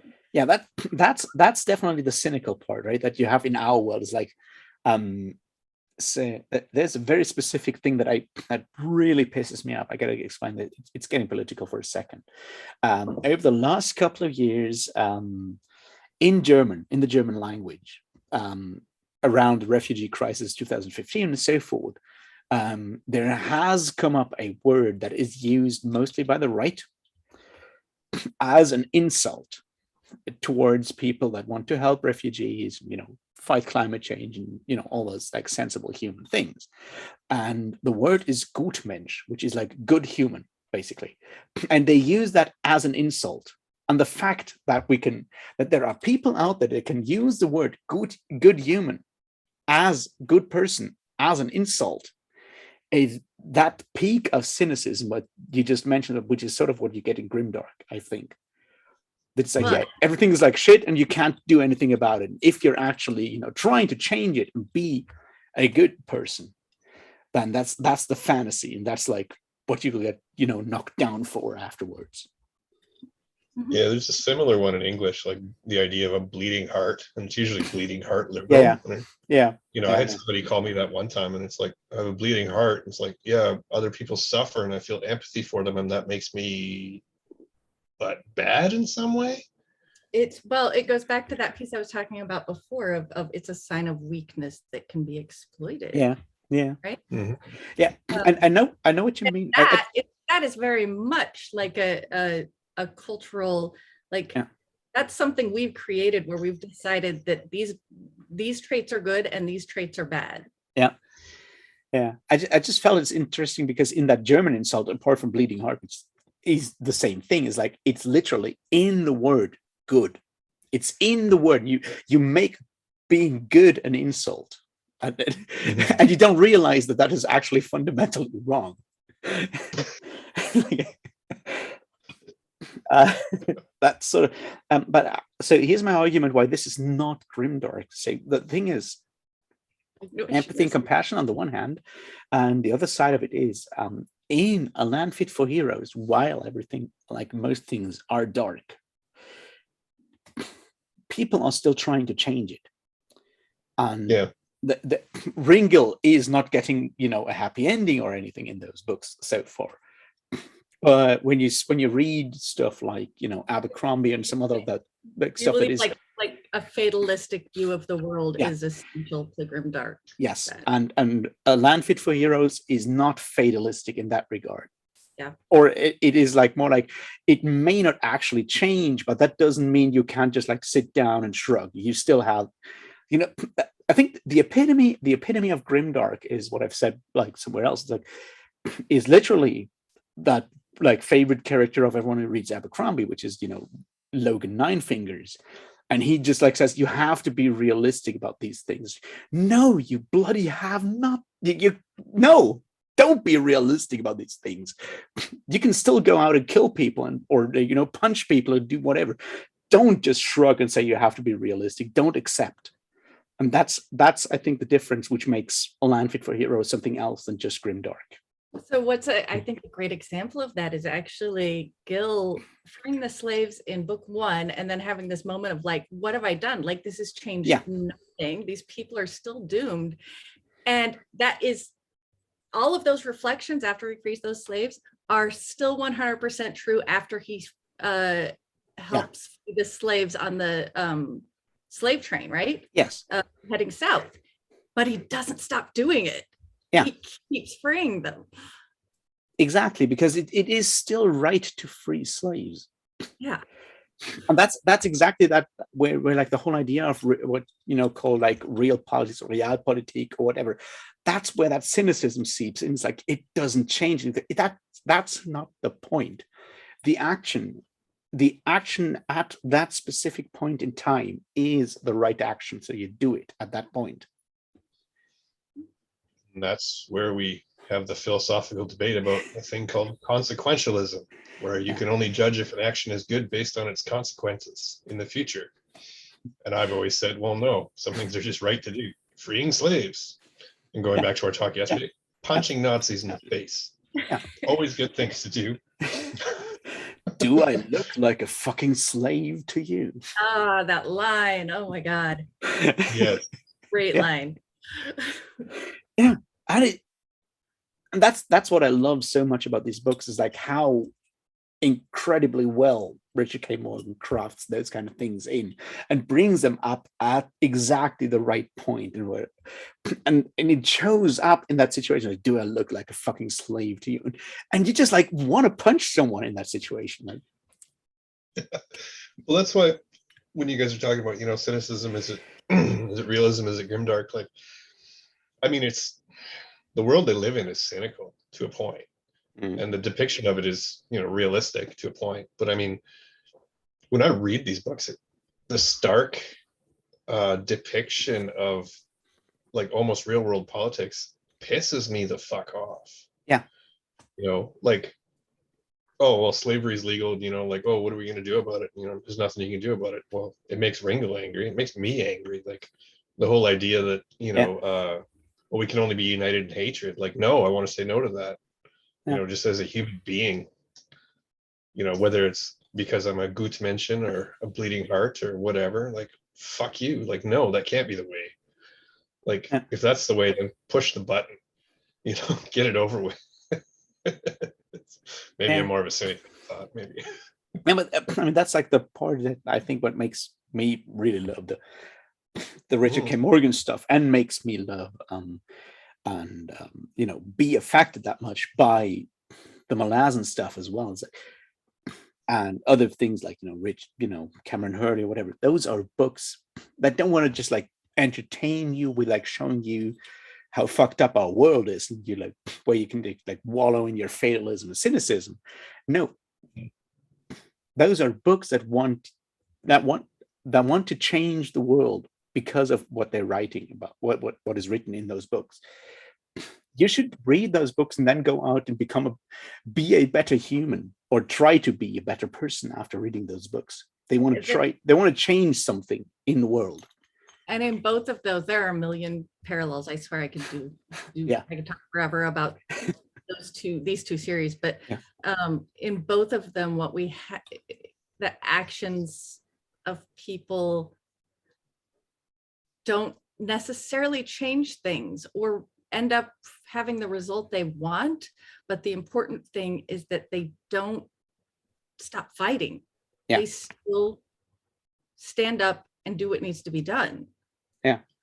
And so it's not necessarily this idealistic, like, oh, if we all just unite and come together, every society's gonna change as a whole and we're all gonna live happily ever after. No. Even if that's not the case, it doesn't mean that standing up for what's right doesn't have value in and of itself. Yes, it's still meaningful. Yeah. And I think that's what makes me, and I read this before I read Malazan. I read Glenn Cook, then I read the Altered Carbon, and then I read A Land Fit for Heroes, and then I went into Malazan. But it's and Glenn Cook is very, very different, but it's like because I've always been like a political person in a lot of ways, like this speaks to me, because like I do believe with all my heart that actions have meaning. Even if they don't change the world, they still have meaning. And if it's only for me and the person that I act on, it still has meaning, and that's important. And to see writers that like where you can feel while reading the book that the person that is writing this book is actually putting their heart into that book because they want to change the world, they want to make the world a better place. That's worth something. The sincerity, I think sincerity is the word that is so important for me with both Malazan and Land Fit for Heroes. It's, you can feel the sincerity. Mm-hmm. Yeah. And in a world of capitalist mass-produced culture, I mean, it stands out, right? Yeah, it does. You're supposed to agree, Raph. I know, but here's the point: like, it's because sincerity always means that you, as the artist, make yourself vulnerable at the same time. Because since, like, cynicism or irony is a wonderful like armor. You can like basically deflect everything with irony, and just like go out and like, no, this is what I feel. This is what it is. That makes you vulnerable. Both the Malazan book, The Fallen, and this are books that make that are vulnerable, that show you something behind, like that show you an author, whether that is the actual person or not is a different thing. But they show you an author that is vulnerable because they put something on there that is very difficult or impossible to just like shrug off as like irony. And that's something that makes it like super valuable for me. Yeah, and for both of them to like explicit in their intention that you should take something from these books back into the real world. This is not just escapism. This is the goal, I think, with both series is that the reader will take something from what they've read back into how they view the world around. I think both with Malazan, especially with Malazan, with the last, like with Erickson, with and it's in there with Esselmont as well, but like especially with The Crippled God, and with here with Land Fit for Hero, which is obviously like, you know, shorter, that it's easier to explain that. But reading those books feels cathartic in a lot of ways. I go out of that, like I suffer when I'm reading that, and I walk out of that and I feel like I've gone through something physically exhausting, but I feel better for having read it afterwards. And that's something that not that many books can achieve with me. I know what you're saying, and yet at the same time, like, that description would make me never want to read either of these books. In that, it's because they're difficult points, but it's not painful to read them. Like, they're both very enjoyable, entertaining books to read. Yes. Like, but you walk out and you feel like this like weight dropping off you. Yeah. Oh God, yeah. I can't wait to get into her book. Because that feeling at the end when you read that last page and close the book, yes, I agree. Yeah.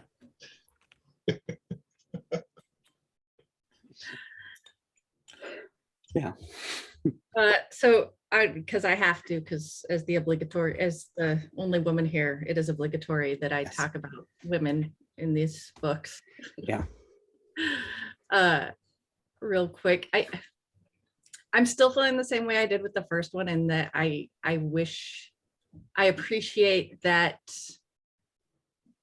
that it is acknowledged that women have it badly within this world. Yeah.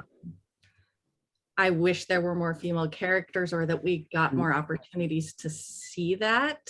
But there were a couple of really great moments that stood out for me. One is when Igar is with Imrana, and she talks about the fact that, like, no matter what I do, no matter how skilled or intelligent I am, no matter my connections, that at the end of the day, I am a woman. Yeah. And that is what I will be judged on. And whether or not I am pleasing to the eye at the end of the day is what determines my value. Which is very similar to, I think, some things that Ishil talked about in the first book, that her maintaining her appearance is vital to her maintaining her position within society, right? Yeah. There's an interesting scene in this one, like when Ringil reflects on Ishil, and there's just one sentence was like that Ringil is actually missing Ishil. It's like he misses Ishil and her clear view on how much of this is actually performance. She's hardly in these books, but I love her. I really do as a character. That's what I meant earlier with like that. That Richard K. Morgan is really good at giving you these like small bits in like these really small like side mentions, and there's like so much in those like small mentions at the side. And it's like,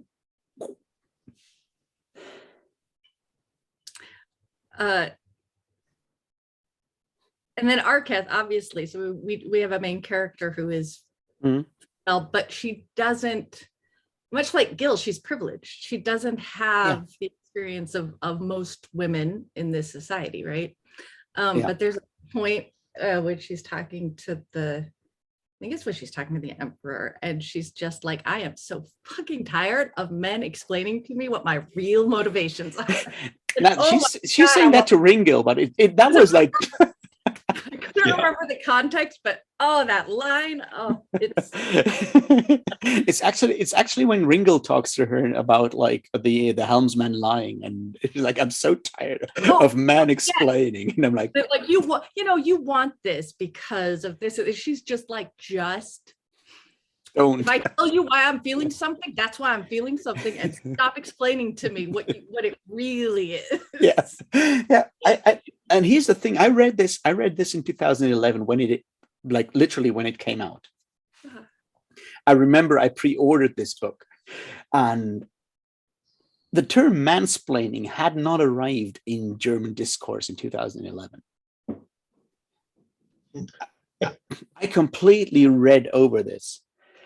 But like, I am so sick of man explaining my motives. It's like,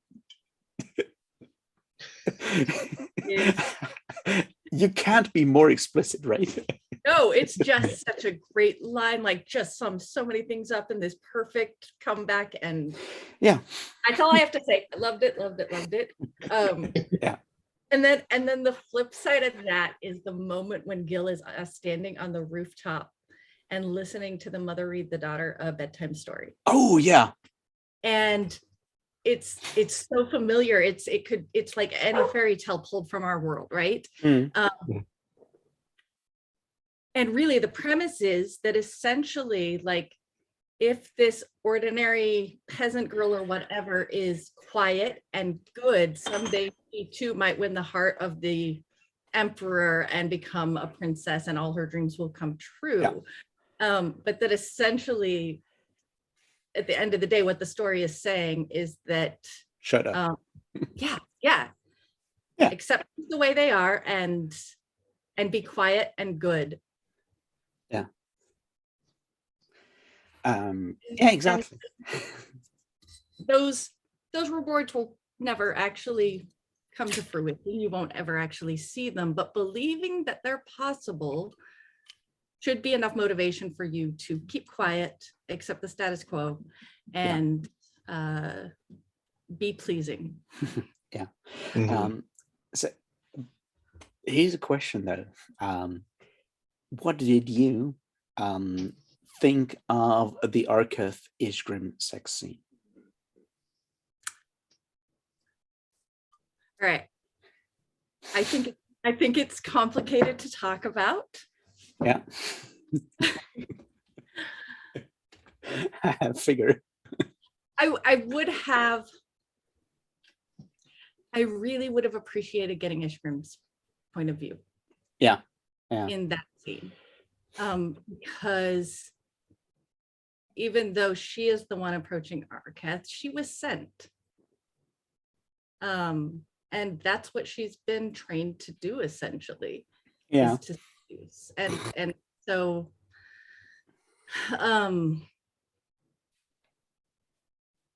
obviously it's an uncomfortable scene, but there's this flip side to it, which is that just because all of those things are true, and just because there is a power differential, and just because within the society she's a slave, which she can do nothing about, doesn't mean that she isn't capable of,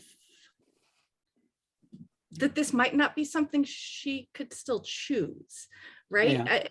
And which, that's where I get uncomfortable talking about it, because there are a lot of things that are problematic with it, but when we just look at things from the surface, it also takes away the human side of it, and the fact that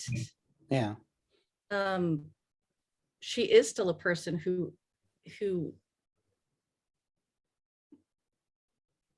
may actually want this, and we can't say it's bad just because. I don't know. I maybe we can. I don't know, but I think I'd like to think that it's possible that they really love each other, right? Yeah. I mean, it's built up in the way that Arketh still says, like, you say no, I'll let you go, or whatever. Yeah. And she's still, at that point, it feels like, the way I've read it today, it feels like Ishgrim is sort of taking the initiative.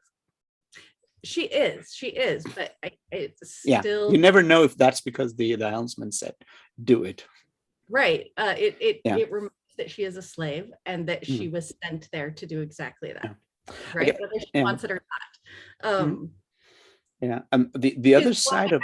For me, it would have been nice to have Ishgrim's point of view, because we don't actually know what's happening in her head. Yeah, that's true. And the other thing that I just wanted to know is, like, for a lesbian sex scene written by a man, how gratuitous did it feel to you? Because that's something I was wondering. It's like,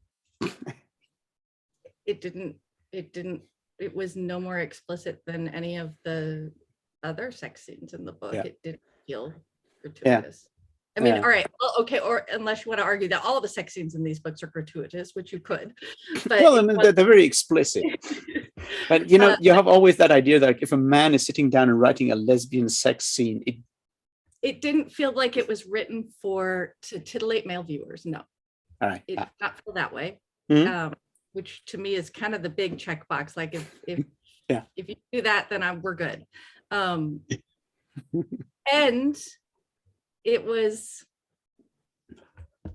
I will say it's not gratuitous, first of all, because I think that there is some intention by the author to sort of normalize sex between, or sex between people of the same gender, right? Yeah.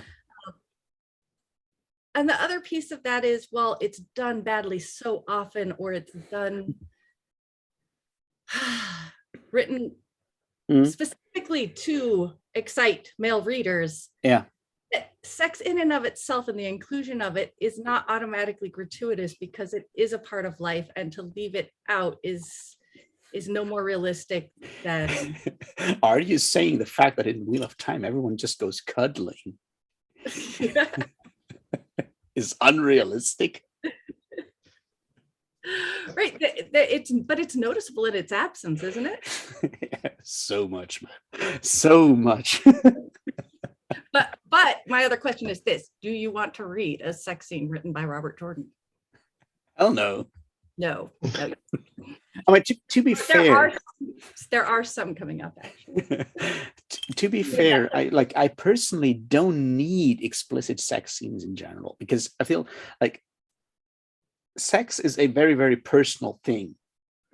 And from where I'm standing, most like sex scenes written by someone else always feel slightly weird, because they always feel like slightly voyeuristic, because it's someone else writing their perspective on it in a way. And that can be done well, and that can be done like really horrible. But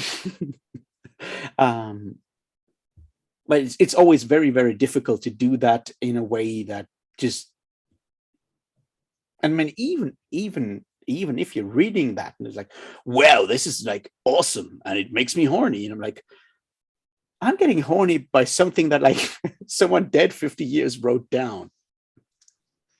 It's still like, there's like always, because it's so personal, it's like very interesting like dynamic with like sex scenes.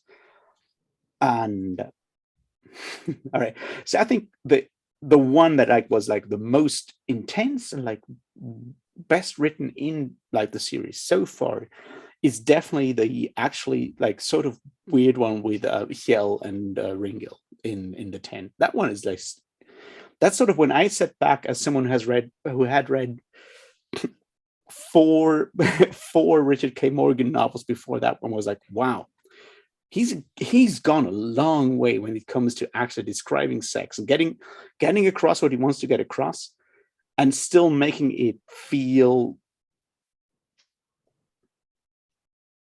it's explicit, but it's still mostly about the emotions. And that's like a large difference that I think that you can get, is like it's no more, it's not as much about the mechanics and more about those like other dimensions that are also in there when they should be in there, you know? And yeah, because there was this, and it was unique in that it was very explicit about that give and take and sort of learning what the other likes, because Gil had been with Gil before, but Gil had not been with him. Yeah. And it had pleased him very well the first time they'd been together, because Gil had already been with him at that point and knew what he liked, right? And so this sort of, it was freeing for Gil in a way to be able to say, like, first of all, I know what you like, and second of all, here's what I like, so that later you can come do this to me. Yeah. I think that was like actually really interesting, because what he made clear in that situation in a fantasy novel, which is not normally where you get that kind of stuff, is to make clear how much of that is about surrender, and not, you know, you're like really dumb like binary sex, like surrender of like virginity or whatever, but it's very much about like an emotional surrender, showing the weaknesses and stuff and giving them to someone else, because that's what gives the other person the opportunity to actually make you feel extremely good at the end of the day in that situation. And the way he actually put that in there, I felt was like really interesting, because that's not something you see in a fantasy novel usually. No. I can't think, I've never seen it anywhere, honestly. Yeah. I don't think I've ever read a scene like that. Mm-hmm.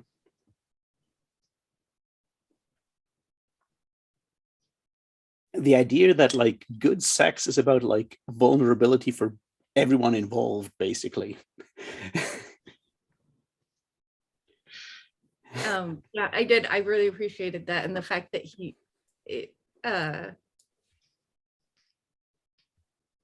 it's one of the few times we see Gil admit even to himself where he has some vulnerability. Yeah. And I think it's only because in this particular scenario, he was able to overcome that feeling of vulnerability and open up more. Yeah. He might have in another situation, right? Or another sexual encounter, really. And I think there's like a second part to that, which is like at the next day when he walks out of the tent and is actually accepted by everyone. Is like, yeah, we just know and it's fine. Because every time before, when he has, and like afterwards as well, when he has like sex with anyone, it's always that it's secret because, you know, he's gay and that's not accepted in his society. And there's like that one situation out there on the marsh with those people, and they're like, yeah, whatever. Yeah. And that was a very powerful scene, him experiencing that for the very first time. Yeah, that was like insane. Or be sort of like have that blustery bravado in your face to just be accepted. Yeah. I think it's so powerful because even in this day and age, in, you know, societies where I live and you live, I guess it's like on the surface, we're extremely accepting of homosexuality at this point, at least in parts of our societies and whatnot. But it's still there. It's still there in the background. It's like the fact that the complete normalization of homosexuality has not yet arrived.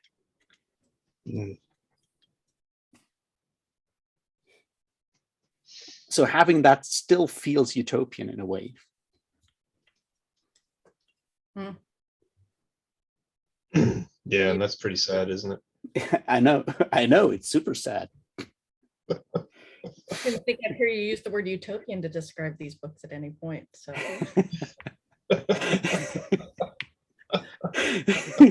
well, it's technically in the future, and there's something that's actually good. Yeah, I wasn't expecting to do that either.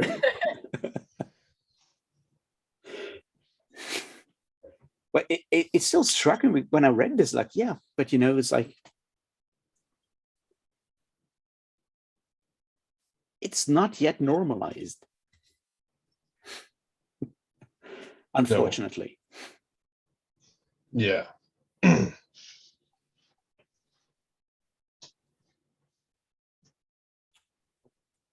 where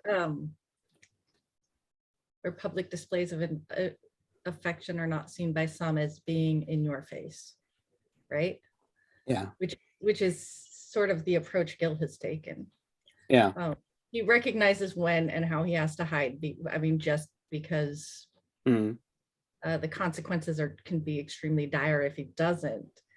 But when possible, he when it's safe to do so, he goes the other route and is, like I said, that blustery bravado, like, yeah, this is who I am and what are you going to do about it? And it was nice to see him have this moment where he didn't have to hide and didn't have to put on this act. Yeah, because it's like, he still walks out there and is like, yeah, what you gonna do? And everyone's like, whatever. Yeah.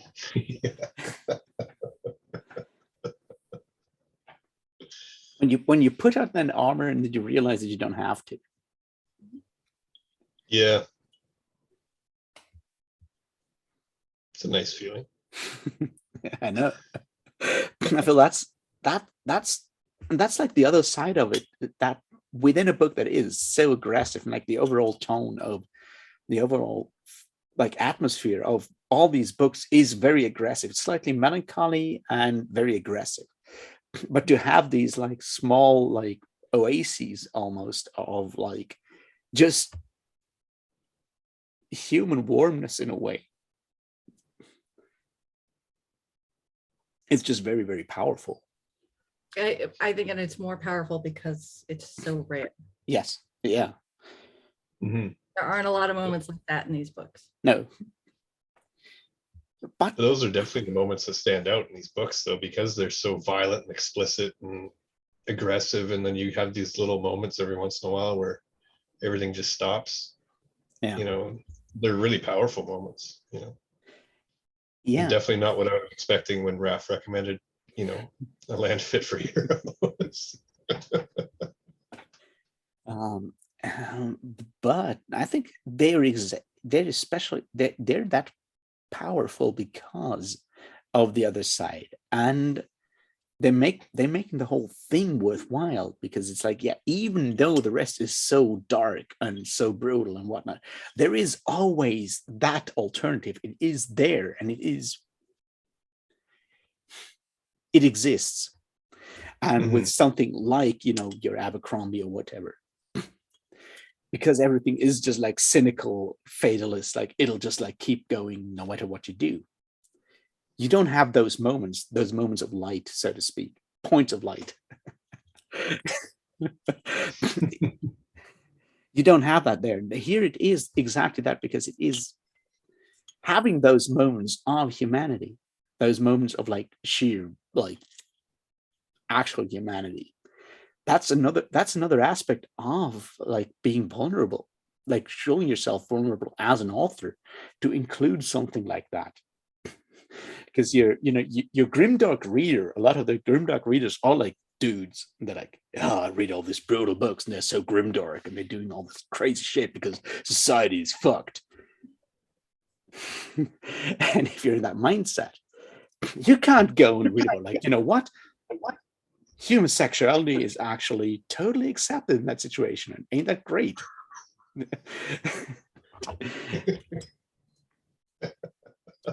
So I would argue that having those moments of like humanity, of like just like without any prejudices or anything, having those moments is like a point of vulnerability within the text. Yeah, I think you're right. Yep, Were you hoping I was going to disagree with you? No. But I want to bring it back to that piece of, well, the vulnerability in that discussion of showing weakness, in that there's a reason he puts on his armor, and it's because he is vulnerable in that moment and does not want to seem weak. Yeah.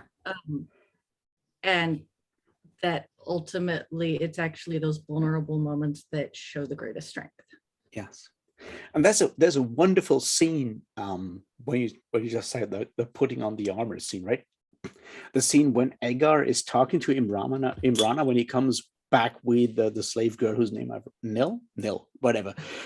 And he literally talks about how Agar can see Imrana putting together the public Imrana, like putting on different pieces of armor and becoming the personality that is expected of her. And it's explicit in there, like putting on these different pieces of armor. We haven't talked about that, and I don't even know if it stood out to me until you said that just now. But that when we have these women who are high society and must maintain that, in order to maintain that position, must remain attractive. Yeah. That at no point, like, we don't have these women who are just naturally beautiful, right? This isn't that these are beautiful women in high society. It's that, oh God, no, they look beautiful because they work their asses off and they use tricks and potions and shaping, like they're literally doing a whole lot of work to create this fake image in order to maintain their position and be relevant, because it's necessary, right? Yeah. And I like that this isn't, I mean, I don't like it. Obviously, I wish it were different, but that this isn't about this idea of a woman who has natural beauty, and because for the most part, that's all bullshit. No, it's all makeup and undergarments and although right. Although the way I read it, because she doesn't put on makeup, I think a large part of that is at the same time, it's a role, it's all mental, not all of it, but like most of it is just mental. Her, being, waking up and so forth, and being just like we all are when we wake up, which is like basically animals that hate to be woken up. And then you put on that public face, which even before you put on the makeup and do all the other stuff, it's so much of that is just like how you bear, like personal bearing and stuff like that. It's like how you become a human being just by doing all this. She is putting on this role of woman that she must portray in public. There's another interesting, like when Ringo talks to Arketh about Imrana, and he's like, she has friends at court, and she's like, no, she doesn't have friends. She has allies. And that is so, like, that shows a lot of that, like, the perspective, because the male perspective is like, well, she has friends at court that can do something for her. It's like, no, she doesn't have friends. She has allies, because it's all just a fucking power play. It's not about like that dumb male bonding experience when you just, got drunk together and did all kinds of male privileged kind of things together, and that builds that bond of friendship. No, it's all about alliances and pulling strings and stuff, because at the end of the day, you're like not in power. You can't rely on that, because she's completely, both her and Ishil, I see a lot of overlap between definitely. Her and Ishil, like, are vulnerable, and they are dependent on others to survive. And so this is what they have to do to ensure that others continue to remain invested in their survival. Yeah, but I just found it interesting because the dude is like, she got friends. Like, no, she doesn't have friends. They're allies. That's a difference. It's a huge difference. One thing that I found, like, just like really, just like the way it was done, totally not political or anything. Like when Ringel is on his way up to the citadel to kill Menkarak, and they go through the butcher's shop, and it's like the watch captain will not be on his post. And like, how do you know? Because I put him in here, and they're like standing in front of like this huge vat of like offal and stuff, and I'm like, that's so Godfather. Right, yeah. Can we, like, we have had like some serious deep conversations today, and I'm loving it, but I also want to acknowledge those moments, like when he after he gets knocked out for trying to kill Menkarak, and he goes to, and Menkarak standing in front of him, and he goes, Ringil Eskia, and Ringil goes, fuckface. There's some insanely good descriptions. The one is like, he looked like an incredibly smug prostitute crow. And I'm like, the fuck? A prostitute crow. And when he and Agar finally reunite in the city, and he comes out, and he's like in this, he's surrounded by the guards, basically. And so he does his Ikinri Ska mind tricks on everybody, but it doesn't work on the captain, whatever he is. And he starts rattling off his title, like, I am the king's voice and the representative of the burnished throne, and this and this and this. And then it's done, and Ringel goes, Ringel asks me a faggot dragonfly slayer. Faggot dragon slayer. Like, oh God. Oh, I love him. I love him so much.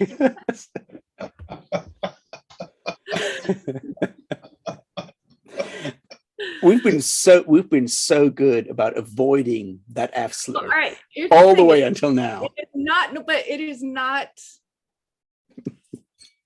not a term I use lightly or that I enjoy using, but oh my God, to not give that line its full due would have been a travesty. Like that. It I don't know. To me, it merited it. Yeah. Because it's just one of the most badass moments in the books, and I love it. Yeah. And like one final thing I wanted to talk about is like Agar, because I feel Agar gets a bit of like a short shrift in this one. But I haven't talked about him at all. He got a great opening scene, and that was it.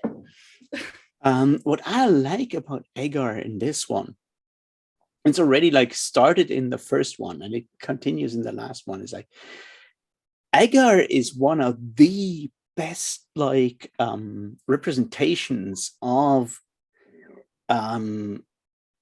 getting old as a very physical person, as a very physical man. Like how he like struggles with all of like his former glory and getting older and shit. It's and all the fighting against it, which is so ridiculous, and he knows that it's ridiculous and does it anyway. But that ultimately he doesn't. He feels like himself, and so it surprises him every single time he sees himself in the mirror, because he still likes the same things he liked first time he was in the Citadel, right? I can tell you that this is very much the case. I behave like I'm 15, and then I realize that I'm not 15 anymore. No. Raph, I have that moment all the time where I'm like, oh shit, I'm like in my 40s. I really probably should. But I don't think of myself that way. I am just me. I'm the same me I've always been. And so this idea that I would that I would somehow feel middle-aged when I reached this point. Yeah, no, it doesn't happen. I just feel like me. But I also recognize that that's not how the rest of the world sees me. And it's really hard to reconcile those two things. Right? Yes, and I think with someone like Agar, and I think it's like something that most of us go through, but with someone like Agar, because he has this like very physical lifestyle, which is basically drinking, fucking, and fighting all the time. He gets like very physical reminders of that he's no longer 20, and to see him trying to come to terms with that is super interesting for me, because once again, like most of the fantasy that we read, apart from like Malazan and some very few others, is like most of our characters are like in their like late teens, early 20s. And it's very, very rarely that you see someone apart from Druss the Legend in Legend. It's very rarely that you have like the internal perspective of a hero getting older and trying to come to terms with the fact that you're getting older. It is. He touched on it a little bit, and well, actually, he touched on a lot in the first book too. Yeah, both with Peter and with Gil. Although it's interesting that Gil only felt old when he was semi-retired in that town, and I don't think we really hear him talk that much about it afterward. I mean, the other side of it is like Agar is like 39 or something. It's like make clear that he's almost 40.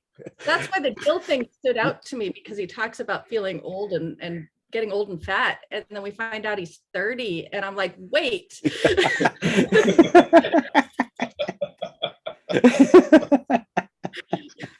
Right. Yeah. Give it 10 years, buddy. Right? Yeah. I know. Or 15. Yeah. But it's still interesting really to see. Yeah, you go ahead. Oh, sorry. I really sympathize with Agar, because I mean, I spent most of my life working construction, and I'm almost 40 now. And it's like, oh, I can lift that. And then I do it. And it's like, oh, my back is going to kill me for 3 days. And then you still have that, like we talked about yesterday, that toxically masculine impulse to, when there's all the young guys around, you're like, fuck, whatever. I can outwork them. And you still can, because you're awesome. It just hurts for a week. Yeah. And then you keep doing it, and you're like, why do I keep doing this? Like, I'm never going to be 20 again. Yeah. It's Agar reminds me a lot of my dad in that sense. It's great. I just really love that first scene when he goes and like fights those like the invigilator outside the door just for no reason, and that like, and I can sympathize, and this is, I feel is important, right? Is that I can sympathize with that like feeling that you're like so unhappy and like dissatisfied with your current situation for all kinds of reasons, and you feel like punching someone is actually going to make you feel better. And you do that because it'll actually feel good in that moment. You're like, yeah, fuck, I did this for just one reason. That's because I was bored. Yeah. I mean, I've never punched anyone, but that doesn't mean I don't have that desire or get a great deal of vicarious satisfaction from reading about others. Now, what I liked about it is like Egar is someone that is sort of, because we get like this inside perspective and whatnot, we're like, yeah, we're supposed to like him, or he's one of our main characters and our heroes, so to speak, heroes. And he does something that is rationally extremely dumb, but it's understandable why he does it. Yeah. He does something really stupid. They all do, well, especially Gil and Igor. They all do some really stupid stuff. And actually, I think one of the stupidest things that I thought Arka did in this book is, when after they find out that Agar is wanted and she goes to talk to the Emperor, and she knows she needs to be tactful, and yet she brought Gil into the room with her. I love both, like the scenes with Gil. That decision, like, really, if you needed to handle that situation with tact, and there's the level of irony, like, wrong guy with you. and Gil talks to the Emperor, and the Emperor's like, so he's in charge of diplomacy, and Arka's like, yes. And he does that twice. It's like, yeah, it's crazy. And that's part of like why I really like the Emperor as a character. Is like, that guy is smart. He's trying to do a good job under the circumstances. He sees the irony. He's like, you're putting this guy in charge of diplomacy. That's going to be interesting.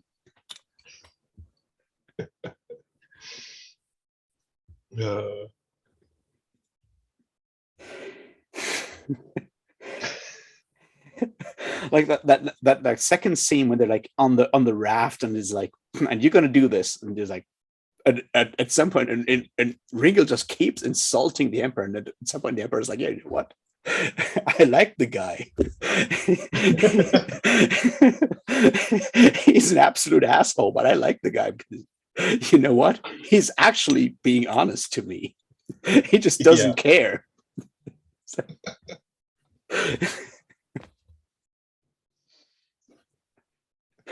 Yeah, that's a great scene. Overall, I for a middle book in a trilogy, and it is very much that middle book because it doesn't have like the big climax or anything. It just really entertained me a lot this weekend. Yeah, it's a great book. I mean, if you read the middle book in a trilogy and you expect some great climax, then I don't think you understand what a trilogy is. Well, that's the other interesting thing, right? With that quote from Lord of the Rings, for his middle book, he still takes a quote from the middle book. From the middle book, yeah.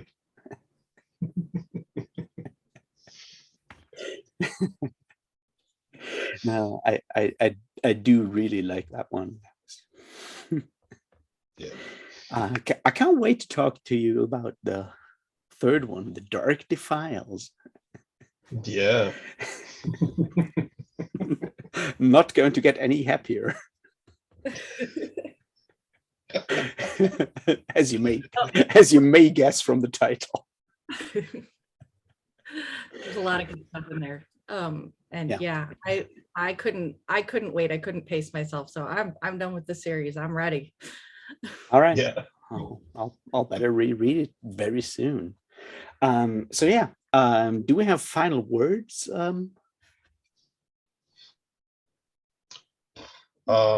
Read these books, get angry, and punch a Nazi.